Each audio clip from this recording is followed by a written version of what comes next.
दोस्तों क्या आप जानते हैं प्लेन में कुल्हाड़ी क्यों रखी जाती है। और दोस्तों क्या आप जानते हैं ऐसी कौन सी कंपनी है जिसने पहली बार फूड सप्लाई करने के लिए फरारी और लंबोर्गिनी जैसी गाड़ियों का इस्तेमाल किया। ऐसे ही दिमाग को चकरा देने वाले रैंडम एंड इंटरेस्टिंग फैक्ट को जानने के लिए इस वीडियो को एंड तक देखते रहिए। और दोस्तों जो लोग हमारे इस चैनल पर नए आए हों उनसे एक ही रिक्वेस्ट है कि इस चैनल को आप लोग लाजमी सब्सक्राइब कर दीजिएगा। मेरा नाम है उज़ैफ़ा और आप देख रहे हैं Mohammad Saim TV. Fact number 1। दोस्तों क्या आप जानते हैं हमारी दुनिया में एक ऐसा कंट्री भी मौजूद है जहां पर आपको एक भी ट्रैफिक लाइट नहीं मिलेगी। यहाँ पर अगर हम अपनी बात करें तो जो ट्रैफिक लाइट होती है वो बहुत ही ज़्यादा इम्पोर्टेंट रोल अदा करती है ट्रैफिक को चलाने में। यानी ट्रैफिक लाइट हर जगह मौजूद होनी चाहिए जो ट्रैफिक को मैनेज करती है, जिससे एक्सीडेंट में बहुत ही ज़्यादा कमी आती है। लेकिन यहाँ पर हमारे बराबर में ही एक ऐसा कंट्री मौजूद है जहाँ पर आपको एक भी ट्रैफिक लाइट देखने को नहीं मिलेगी, और वो कंट्री और कोई नहीं बल्कि भूटान है। दोस्तों भूटान में आपको एक भी ट्रैफिक लाइट नहीं मिलेगी। और यहाँ पर एक हैरान करने वाली बात यह है कि यहाँ पर ट्रैफिक लाइट तो आपको नहीं मिलेगी, लेकिन यहाँ पर ट्रैफिक को मैनेज करने के लिए ट्रैफिक पुलिस वाला भी आपको नहीं मिलेगा। ये भी यहाँ पर एक अजीब व गरीब बात है। और यहाँ पर रिसेंटली अभी ट्रैफिक लाइट लगा दी गई थी, लेकिन यहाँ पर इसको दोबारा हटा लिया गया। यानी यहाँ की गवर्नमेंट ने अपने कंट्री में ट्रैफिक लाइट तो लगाई थी, लेकिन उनको फौरी तौर पर हटा लिया गया। अब क्यों हटाया गया आइए जानते हैं। दोस्तों भूटान गवर्नमेंट का ये मानना था कि जो ट्रैफिक लाइट हमने लगाई थी उसके चलते यहाँ पर ट्रैफिक हादसा बहुत ही बढ़ गए थे। अब दोस्तों ये एक अजीब व गरीब बात है कि ट्रैफिक हादसा ट्रैफिक लाइट के ज़रिए कैसे बढ़ सकते हैं। दोस्तों इसके पीछे भूटान गवर्नमेंट ने एक रीज़न बताया है। यानी उन्होंने बोला कि हमारे लोगों को ट्रैफिक लाइट का आदत नहीं है, और यहाँ पर जब हमने ट्रैफिक लाइट लगाई तो जो हमारे ड्राइवर थे जो कार चला रहे होते थे या बाइक चला रहे होते थे उन्हें बहुत ही ज़्यादा कन्फ्यूज़न का सामना करना पड़ता है, और इसी के चलते उनके यहाँ ट्रैफिक हादसा बढ़ गए थे। तो उन्होंने फौरी तौर पर ट्रैफिक लाइट को हटवा लिया अपने कंट्री से। दोस्तों है ना ये अजीब फैक्ट? कमेंट बॉक्स में ज़रूर बताइएगा आप इसके बारे में क्या कहते हैं।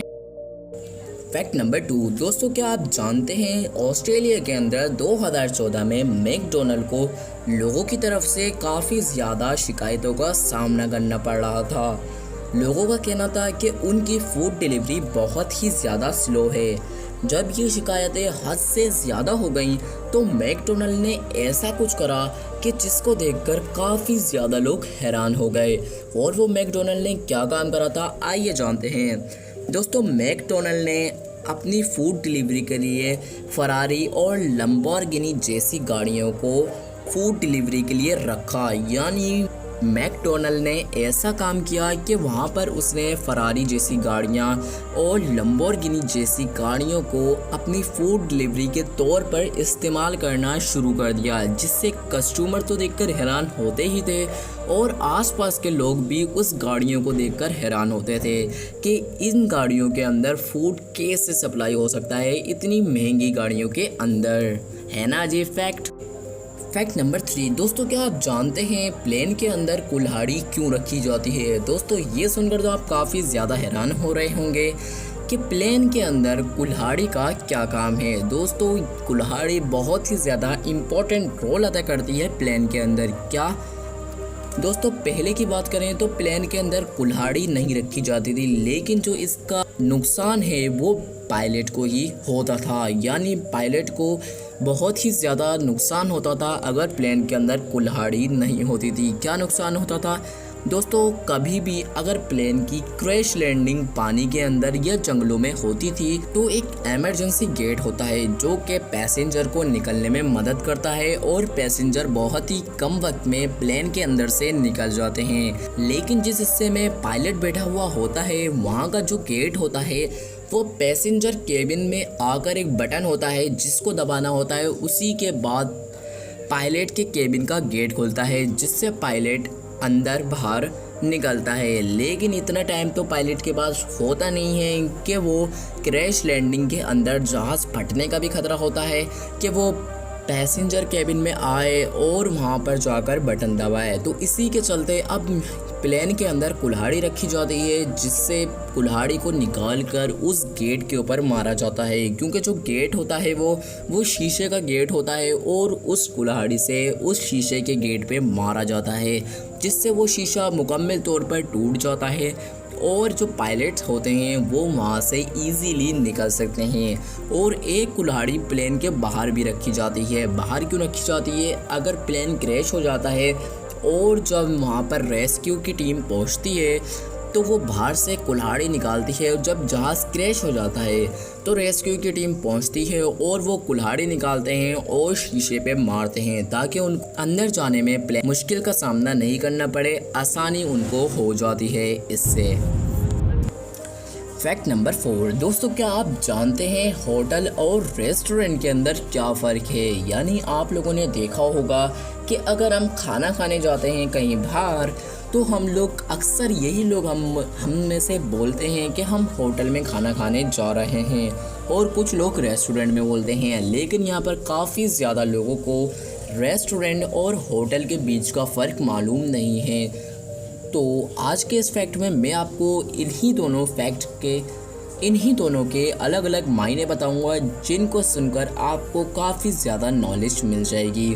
दोस्तों, होटल हम उसे कहते हैं जहां पर आप लोग रुकने जाएं। यानी अगर आप लोग पैसेंजर हैं या आप मुसाफिर हैं और आप किसी दूसरे शहर में आते हैं, और वहां पर किसी भी मुल्क में अगर आप आते हैं या किसी भी शहर में, तो वहां पर आप लोग होटल का ही रुक करते हैं। अगर आपका उस शहर या उस कंट्री में कोई रहने वाला आपका रिलेटिव ना हो तो आप लोग होटल का ही रुक करते हैं। होटल के अंदर जाकर आप लोग अपना रूम लेते हैं और वहीं पर आप लोग खाना वाना खाते हैं। लेकिन अगर हम बात करें रेस्टोरेंट की, रेस्टोरेंट हम उसे कहते हैं जहां पर हम वक्ती तौर पर खाना खाने जाते हैं।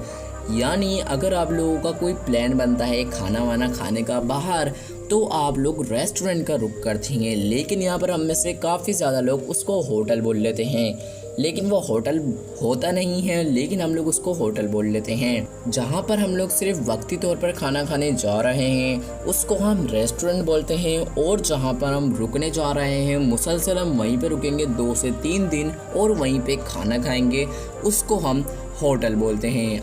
आई होप आपको इसके बीच का फ़र्क समझ आ गया होगा। फैक्ट नंबर 5 दोस्तों, ये जो फैक्ट होने वाला है ये काफ़ी ज़्यादा अजीबोगरीब फैक्ट होने वाला है। क्यों होने वाला है दोस्तों? अभी जो आप लोग ये पिक्चर देख रहे हैं इसके अंदर आप लोगों को एक आदमी दिख रहा है और एक कार दिख रही है। लेकिन यहाँ पर जो मेन चीज़ आपको मैं दिखाने वाला हूँ ये इसकी नंबर प्लेट है। जो आपको एक नंबर प्लेट दिख रही है, इस नंबर प्लेट के अगर आप लोगों ने प्राइस जान लिए तो आप लोग काफ़ी ज़्यादा हैरान हो जाएंगे। दोस्तों, ये जो नंबर प्लेट है जिसके ऊपर F11 लिखा हुआ है, सॉरी यहाँ पर F1 लिखा हुआ है, दोस्तों इस नंबर प्लेट के प्राइस 140 करोड़ हैं। अब आप लोग सोच सकते होंगे कि इतनी सी नंबर प्लेट की प्राइस इतने हाई कैसे हैं, और जो ये नंबर प्लेट जिस कार पे लगी हुई है इस कार की प्राइस 21 करोड़ है। यानी इस कार की प्राइस 21 करोड़ है, और जो इस कार के ऊपर नंबर प्लेट लगी हुई है इस नंबर प्लेट की प्राइस 140 करोड़ है। और जो इसके साथ आदमी बैठा हुआ है ये इस कार का और नंबर प्लेट का मालिक है, जिसका नाम अफजल खान है, और ये बंदा यूनाइटेड किंगडम में रहता है ना दोस्तों? अजीबोगरीब फैक्ट। दोस्तों, आज के इस वीडियो में मैंने आपको कुछ ऐसे फैक्ट बताए जो शायद आप लोग आज से पहले नहीं जानते होंगे, और यहाँ पर अगर आप लोग इनमें से कोई भी फैक्ट पहले से जानते हो तो वो फैक्ट आप मुझे कमेंट बॉक्स में ज़रूर बताइएगा। मेरा नाम है हुज़ैफ़ा और आप देख रहे थे मोहम्मद साइम टीवी।